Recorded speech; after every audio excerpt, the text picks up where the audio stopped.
Hello friends, बहुत बहुत स्वागत है आपका इंग्लिश एडवांटेज की ऑनलाइन क्लासेस में। फ्रेंड्स, इस वीडियो में हम एसएससी सीजीएल 2017 के लिए एक हिंदू का आर्टिकल पढ़ेंगे। और ये आर्टिकल मैंने लिया है रीडिंग कॉम्प्रिहेंशन के पर्पज़ से। इसके थ्रू आपको आइडिया लगेगा कि किस तरीके के आर्टिकल्स आएंगे SSC CGL tier 1 and tier 2 में। ज़्यादा डिफ़िकल्ट रीडिंग कॉम्प्रिहेंशन नहीं आएंगे आपके, ब्रीफ होगा, लेकिन उसको समझने के लिए आपकी वोकेबलरी काफ़ी स्ट्रांग होना चाहिए। और इसके थ्रू मैं आपको वोकेबलरी भी एक्सप्लेन करूंगा, और at the same time one word substitution भी मैंने इसमें लिए हैं। सो 8 से 10 वन वर्ड सब्स्टिट्यूशन जो कि बहुत ही एक्सपेक्टेड हैं आपके एसएससी एग्ज़ाम के लिए, वो भी मैं इसमें एक्सप्लेन करूंगा। तो चलिए शुरुआत करते हैं। शुरुआत करने से पहले यहाँ मैं इस ऑनलाइन मॉक टेस्ट सीरीज़ के बारे में बताना चाहूँगा। यदि आप इसके थ्रू प्रैक्टिस करना चाहते हैं तो इसको पूरी तरीके से अपडेट कर दिया गया है। इसमें सभी सेक्शंस के क्वेश्चंस हैं, लेटेस्ट पैटर्न के क्वेश्चंस हैं, और चैप्टर वाइज सॉल्यूशंस भी हैं इसमें। सभी सब्जेक्ट के, इंग्लिश के और मैथ्स के, रीजनिंग के, जीएस के चैप्टर वाइज क्वेश्चंस भी इसमें आपको मिलेंगे। और इसको आप test.englishaadvantage.in यहाँ से रजिस्ट्रेशन करके आप ले सकते हैं। एक कॉम्बो पैक है जिसके थ्रू आप बैंकिंग और एसएससी की तैयारी कर सकते हैं, और बेस पैक यदि आप लेना चाहते हैं एसएससी के लिए तो आप 399 रुपीज़ में यहाँ से ले सकते हैं और इसको आप एक्टिवेट कर सकते हैं। देखिए, ये एक आर्टिकल है। For second year running, Bihar topper arrested, Ganesh did not give proper date of birth. आपने अभी सुना होगा कि बिहार में जो कुछ टॉपर्स थे क्लास 10th के और 12th के, उन्होंने इलीगल तरीके से और गलत तरीके से उसको टॉप कर दिया था और डिग्री हासिल कर ली थी। उनको कुछ भी बेसिक नॉलेज नहीं है, कुछ भी उनको आता नहीं है, और उन्होंने उस एग्ज़ाम में टॉप किया था। तो इसके बारे में काफ़ी हो हल्ला हुआ था और आपने इसके बारे में न्यूज़पेपर में भी सुना होगा। तो उसी के बारे में ये आर्टिकल है। ठीक है, तो सेकंड टाइम उसने फोर्जरी की है, सेकंड टाइम उसने इलीगल तरीके से पास करने की कोशिश की है, और उसी के बारे में ये आर्टिकल है। तो यहाँ से इसको मैं पढ़ता हूँ। Bihar's intermediate board topper in humanities stream. Humanities हम बोलते हैं आर्ट साइड को, जिसमें पॉलिटिकल साइंस होती है, इकोनॉमिक्स होती है, हिस्ट्री होती है, उसको हम बोलते हैं ह्यूमैनिटीज़। और साइंस मतलब फिजिक्स, केमिस्ट्री, जूलॉजी, बॉटनी, वो होती है साइंस साइड। ठीक है, ह्यूमैनिटीज़ स्ट्रीम मतलब उसका ब्रांच को हम बोलते हैं ह्यूमैनिटीज़ स्ट्रीम।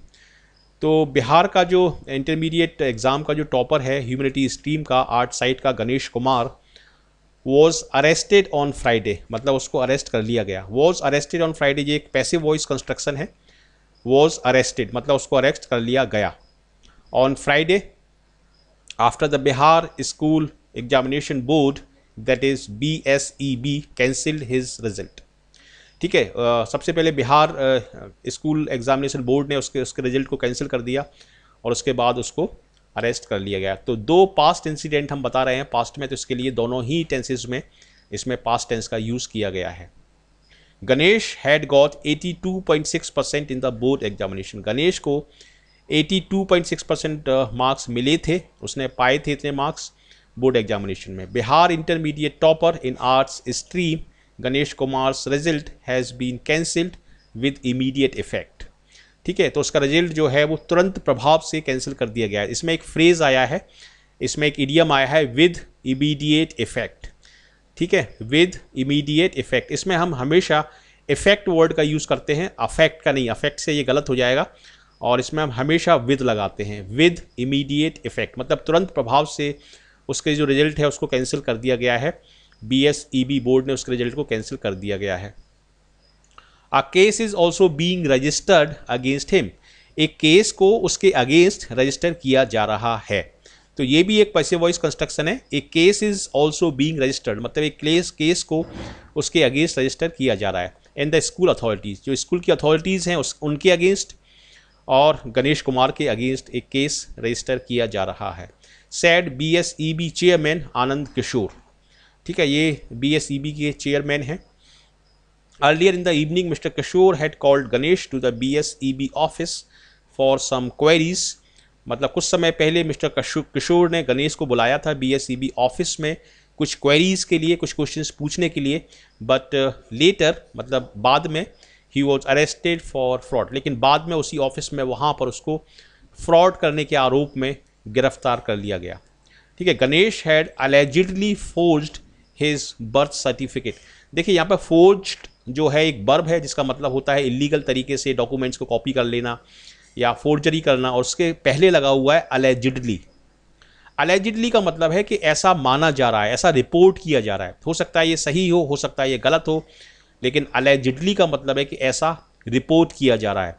तो Ganesh had allegedly forged his birth certificate for taking the board exam.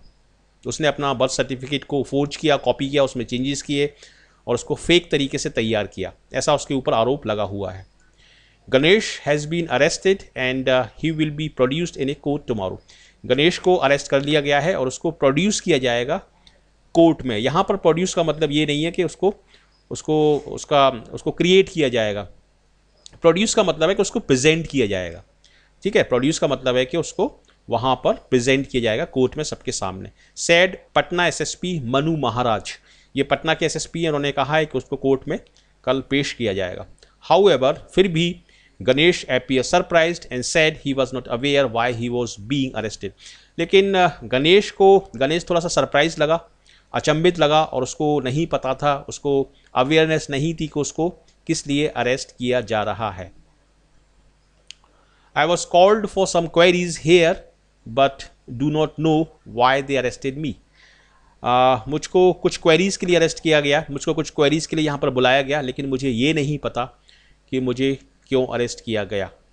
Is it crime to appear in examination for second time. मतलब गणेश बोल रहा है कि क्या ये क्राइम है कि मैं एग्जामिनेशन में सेकेंड टाइम अपीयर हो रहा हूँ। यू मतलब वो मीडिया से बोल रहा है, people have made all this brouhaha over it. Bru हा हा का मतलब होता है शोरगुल करना। यहाँ पर इसका मैंने मीनिंग भी बताया है, ये एक अच्छा वर्ड है। ठीक है, brouhaha over it unnecessarily Ganesh said when journalist confronted him. जब जर्नलिस्ट ने, एक पत्रकार ने उससे कन्फ्रंट किया, उसका सामना किया, तो उसने कहा कि आप लोग अननेसेसरी रूप से, अननेसेसरी तरीके से ब्रू हा हा यानी शोर मचा रहे हैं। तो ब्रू हा हा का यहाँ पर देखिए मतलब लिखा है, a noisy and over excited reaction or response to something. Brouhaha ये एक अच्छा वर्ड है। द ब्रू हा हा ओवर दोज इनफेमस कमर्शियल्स हम बोलते हैं जो ऐड आते हैं टीवी पे, उसको हम कमर्शियल्स बोलते हैं। फोर्ज्ड का क्या मतलब है, कॉपीड फ्रॉडुलेंटली, किसी चीज़ को कॉपी कर लेना फ्रॉड तरीके से, गलत तरीके से या फेक तरीके से, उसको हम बोलते हैं फोर्ज्ड। ठीक है, यहाँ पर देखिए इसका सेंटेंस दिया है, they have illegally entered the UK using forged travel documents. गलत तरीके से उन्होंने ट्रैवल डॉक्यूमेंट तैयार किए हैं, फोर्ज तरीके से, इलीगल तरीके से, और उससे उन्होंने यूके की यात्रा की है। अलेजिडली का मतलब है reportedly, use to convey that something is claim to be the case or have taken place although there is no proof. किसी चीज़ को रिपोर्ट किया जा रहा है, ऐसा माना जा रहा है, लेकिन उसका कोई प्रूफ नहीं है। जैसे यहाँ पर एक एग्जाम्पल दिया हुआ है, he was allegedly a leading participant in the coup attempt. एक कूप अटेम्प्ट जो हुआ, जो रिवोल्ट हुआ, उसमें एक लीडिंग पार्टिसिपेंट वो था, ऐसा माना जा रहा है, ऐसा रिपोर्ट किया जा रहा है। ठीक है, तो इसका जो सिनोनिम होगा अलेजिडली का वो होगा रिपोर्टेडली और सपोजिडली। ठीक है, ये दो इसके सिनोनिम्स होंगे। तो यहाँ पर ये रीडिंग कॉम्प्रिहेंशन मैंने बताया, इसी तरीके का, इसी लेवल का रीडिंग कॉम्प्रिहेंशन आपके एसएससी सीजीएल टीयर 1 और टीयर 2 में आएगा। सिंपल आएगा, ज़्यादा टफ नहीं आएगा, लेकिन उसके लिए आपकी वोकेबलरी और सब्जेक्ट पर पकड़ आपकी होनी चाहिए। मतलब टेक्निकल नहीं होगा, एक रूटीन आपका पैरा होगा, और जिसको समझने के लिए आपको इन सारे हिंदू आर्टिकल्स को समझना होगा। और मैंने काफ़ी सारे द हिंदू के वीडियो इसमें डाले हैं इस चैनल पर, तो सारे आप वीडियो देख लें। और एसएससी सीजीएल के भी काफ़ी सारे वीडियो वोकेबलरी के और स्पॉटिंग एरर के, वन वर्ड सब्स्टिट्यूशन के, इडियम के इस चैनल पर हैं। तो इन सभी वीडियो को आप देखें हिंदी और इंग्लिश लैंग्वेज में, और इससे आप फ़ायदा उठाएं और डेफिनेटली आपको सफलता मिलेगी। और यहाँ पर मैंने कुछ वन वर्ड सब्स्टिट्यूशन लिए हैं जो आपके आगामी एग्जाम के लिए, एसएससी सीजीएल टीयर 1 के लिए काफ़ी एक्सपेक्टेड हैं। देखिए ये क्वेश्चन है, the act of violating the sanctity of the church. मतलब सैंक्टिटी मतलब पवित्रता, चर्च की पवित्रता को वायलेट करने का जो काम है उसको हम क्या बोलेंगे। तो चारों वर्ड इसमें दिए हैं और काफ़ी क्लोज हैं ये वर्ड। जैसे ब्लेसफेमी होता है, ब्लेसफेमी का मतलब होता है कुछ गलत कहना, किसी पवित्र वस्तु के बारे में कुछ गलत कहना, उसको हम ब्लेसफेमी बोलते हैं। सैक्रिलेज का मतलब होता है कुछ गलत करना। जैसे बाइबल एक पवित्र एक ग्रंथ है या कुरान है, उसका आपने पेज फाड़ दिया, उसको जला दिया, ठीक है, तो उसको खंडित कर दिया, तो उसको हम बोलते हैं सैक्रिलेज। तो यहाँ पर आपका आंसर होगा सैक्रिलेज। ब्लेस्फेमी का मतलब होता है कुछ कहना, कुछ अपवित्र कहना, और हेयर से मतलब कुछ जो रिलीजियस ऑर्थोडॉक्स ओपिनियन है उसके अगेंस्ट ओपिनियन रखना, ठीक है, उसको हम बोलेंगे हेयर से। और डेसिक्रेशन भी अपवित्र करना, किसी कब्र को, किसी ग्रेव को अपवित्र करना, उसको भी हम डेसिक्रेशन बोलते हैं। तो यहाँ पर आपका जो आंसर होगा वो होगा सैक्रिलेज, ठीक है। काफ़ी एक्सपेक्टेड है ये SSC CGL tier 1 and tier 2 के लिए, काफ़ी इंपॉर्टेंट ये क्वेश्चन है। क्वेश्चन नंबर नेक्स्ट देखते हैं, something that can be heard. तो ये क्वेश्चन भी काफ़ी आते हैं एग्जाम में, जिसको सुना जा सकता है। जिसको सुना जा सकता है उसको हम बोलेंगे ऑडिबल, जिसको नहीं सुना जा सकता उसको हम बोलेंगे इनऑडिबल, ठीक है। ऑडियो विजुअल का मतलब है जिसको हम देख भी सकते हैं और सुन भी सकते हैं, जैसे टीवी होता है तो उसको हम ऑडियो विजुअल डिवाइस बोलेंगे या ऑडियो विजुअल इंस्ट्रूमेंट बोलेंगे। ऑडिटरी का क्या मतलब है? ऑडिटरी का मतलब है जो हियरिंग से संबंधित है, जैसे ऑडिटरी नर्व, तो ऐसी नर्व जो हियरिंग से संबंधित है उसको हम बोलेंगे ऑडिटरी। और ऑडिशन एक म्यूजिशियन का, एक सिंगर का एक टेस्ट होता है, एक इंटरव्यू होता है, उसको हम बोलते हैं ऑडिशन, ठीक है। तो चारों वर्ड ये मैंने आपको बताए हैं और ये चारों वर्ड भी मैंने आपको बताए हैं। इन चारों वर्ड्स में से डेफिनेटली ये एक्सपेक्टेड क्वेश्चंस हैं, और कुछ वर्ड मैंने और लिए यहाँ पर। Study of the evolution of man as an animal, ये क्वेश्चन काफ़ी आता है कि मैन ने किस तरह से, एक व्यक्ति ने किस तरीके से इवॉल्व हुआ, वो किस तरीके से पृथ्वी पर आया, उसकी हम स्टडी किस साइंस के थ्रू करते हैं। तो 4 ऑप्शन दिए हैं इसमें, एथनोलॉजी, क्रोनोलॉजी, आर्कियोलॉजी और एंथ्रोपोलॉजी, ठीक है। क्रोनोलॉजी एक ऑर्डर होता है, एक सीक्वेंस होता है, तो क्रोनोलॉजी आंसर नहीं होगा। आर्कियोलॉजी में भी हम ह्यूमन इवोल्यूशन की स्टडी करते हैं, लेकिन एक्सकेवेशन के थ्रू हम पुरानी इमारतों की, मंदिरों की खुदाई करते हैं और उसके थ्रू हम स्टडी करते हैं ह्यूमन इवोल्यूशन की। ये तो आर्कियोलॉजी में हम उसकी स्टडी करते हैं, लेकिन यहाँ पर आपका आंसर होगा एंथ्रोपोलॉजी। एंथ्रोपोलॉजी मतलब मानव शास्त्र, ठीक है। और एथनोलॉजी में भी हम ह्यूमन रेसेस की स्टडी करते हैं, ह्यूमन की जो अलग अलग रेसेस होती हैं उसकी स्टडी करते हैं, एथनोलॉजी। क्रोनोलॉजी मतलब ऑर्डर, आर्कियोलॉजी मतलब पुरातत्व शास्त्र, और एंथ्रोपोलॉजी मतलब मानव शास्त्र। तो चारों वर्ड मैंने आपको ये बताए हैं। और क्वेश्चन 16 देखते हैं, a person who can speak and use many language. तो यहाँ पर कुछ स्टूडेंट कन्फ्यूज हो जाएंगे, वो लिंग्विस्ट लगा देंगे, लेकिन लिंग्विस्ट एक्चुअली लैंग्वेज की स्टडी करता है, एक लैंग्वेज के सभी एस्पेक्ट की जो स्टडी करता है उसको हम बोलते हैं लिंग्विस्ट या भाषाविद। लेकिन एक व्यक्ति जो काफ़ी सारी लैंग्वेज बोल सकता है और यूज़ कर सकता है उसको हम बोलेंगे पॉलीग्लॉट। तो यहाँ पर आपका आंसर होगा पॉलीग्लॉट। मोनोलिंग्विस्ट जो केवल एक ही लैंग्वेज बोल सकता है, बाईलिंगुअल जो 2 लैंग्वेज बोल सकता है, ठीक है। तो पॉलीग्लॉट यहाँ पर आपका सही आंसर होगा। तो इस तरीके से मैंने ये 4 और 4 8 और ये 16 वर्ड आपको एक्सप्लेन किए हैं। वर्ड और वोकेबलरी मैंने एक्सप्लेन की है। रीडिंग कॉम्प्रिहेंशन मैंने बताया है द हिंदू का, काफ़ी इंपॉर्टेंट है ये, तो इसके थ्रू आपको डेफिनेटली हेल्प मिलेगी।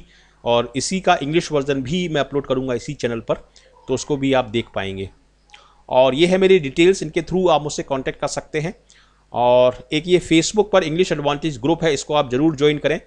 और व्हाट्सअप पर अपना रिक्वेस्ट आप नहीं भेजें आप मुझे, क्योंकि व्हाट्सअप पर 256 का जो लिमिट रहती है वो पूरी हो गई है, काफ़ी सारे ग्रुप बन गए हैं। तो इसको आप डेफिनेटली ज्वाइन कर सकते हैं, इंग्लिश एडवांटेज ग्रुप। ये आपका फेसबुक पर है और इसकी लिंक भी आपको मिल जाएगी डिस्क्रिप्शन में, इसकी लिंक भी आपकी मिल जाएगी। तो उसके थ्रू आप इंग्लिश एडवांटेज ग्रुप को आप ज़रूर ज्वाइन करें, क्योंकि वहाँ पर मैं सारे नोटिफिकेशंस डालता हूँ, वीडियो अपलोड डालता हूँ, सारे वोकेबलरी के अपडेट्स मैं डालता हूँ, क्वेश्चंस डालता हूँ। तो डेफिनेटली इससे आपको हेल्प मिलेगी। और ये मेरा ईमेल आईडी दिया है, इसके थ्रू आप मुझसे कांटेक्ट कर सकते हैं। और यदि आप टेस्ट सीरीज़ लेना चाहते हैं तो इस वेबसाइट से आप ले सकते हैं, test.englishaadvantage.in। अपडेटेड वर्जन है, सारे क्वेश्चंस हैं इसमें। और 399 रुपीज़ का प्राइस है एसएससी सीजीएल के लिए यदि आप लेना चाहते हैं। इसमें 110 के आसपास टेस्ट हैं और सारे सब्जेक्ट कवर हैं, सारे चैप्टर्स इसमें कवर हैं। तो ये काफ़ी इफेक्टिव आपके लिए हो सकती है, तो इसको आप यहाँ से लें और ज़रूर लें, test.englishaadvantage.in। और यदि कोई भी दिक्कत आती है आपको तो इस नंबर पर आप मुझे ज़रूर कॉल करें। ये मेरा व्हाट्सएप नंबर भी है और रेगुलर कॉलिंग नंबर भी है, इस नंबर पर आप मुझे कॉल कर सकते हैं। तो कैसा लगा आपको ये वीडियो? यदि यूजफुल लगा आपके एग्ज़ाम के लिए तो ज़रूर इसको लाइक करें, शेयर करें अपने ज़्यादा से ज़्यादा फ्रेंड्स के साथ, कमेंट करके मुझे बताएं। और यदि आप फर्स्ट टाइमर हैं इस चैनल पर और अभी तक इस चैनल को आपने सब्सक्राइब नहीं किया है तो निश्चित सफलता के लिए ज़रूर इस चैनल को सब्सक्राइब करें, अभी इस चैनल के साथ जुड़ें। आपका बहुत बहुत स्वागत है इस चैनल पर। So thank you very much for watching this video, and I wish you all the best for your bright future. Thank you.